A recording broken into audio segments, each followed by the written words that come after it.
తాజాంశం చూస్తున్నాం. గల్లంతైన AN-32 విమానం కోసం విశాఖ అడవుల్లో అటవీశాఖ సిబ్బంది గాలిస్తున్నారు. దీనిపై మరింత సమాచారం మా ప్రతినిధి కూర్మరాజును అడిగి తెలుసుకుందాం.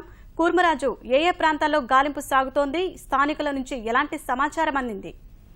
షాహిన్, ఈ స్థానికుల నుంచి సూర్యలంకలోని ఎయిర్ ఫోర్స్ స్టేషన్ కి గత 4 రోజుల క్రితం సమాచారం వచ్చింది. ఆ 22వ తేదీన పెద్ద శబ్దం విన్నామనేసేమో వాళ్ళు సమాచారం చెప్పడం జరిగింది. ఆ సమాచారం మేరకు ఎయిర్ ఫోర్స్ సిబ్బంది ప్రత్యేక విమానంలో ఈ ప్రాంతంలోని ఏరియల్ సర్వే కూడా చేశారు. అయితే వారికి ఎటువంటి ఆనవాళ్లు దొరకలేదు. దొరకపోవడంతో ఏమో మళ్ళీ ఈ రోజు కూడాను ఒక స్థానికుల నుంచి ఒక కాల్ రావడంతో వారు నర్సీపట్నం DFOకి సమాచారం అందించి కాలినడకన అటవీ సిబ్బంది చేత ఆ ప్రాంతంలో గాలించాలనేసేమో వాళ్ళు కోరడం జరిగింది. ఆ మేరకు అక్కడ ఉన్న స్థానికంగా అందుబాటులో ఉన్న అటవీ సిబ్బందిని ఈ గాలింపు కోసం పంపినట్లు, అంటే స్థానిక ఆ గ్రామాలకు వెళ్లి ఆ గ్రామస్తుల సహకారం తీసుకొని వారితో పాటుగానే ఆ ప్రాంతంలో ఎవరైతే సమాచారం అందించారో వాళ్ళందరినీ వారితో పాటు ఆ ప్రాంతం పర్యటించాల్సిందిగానేమో నర్సీపట్నం DFO వారిని ఆదేశించడం జరిగింది.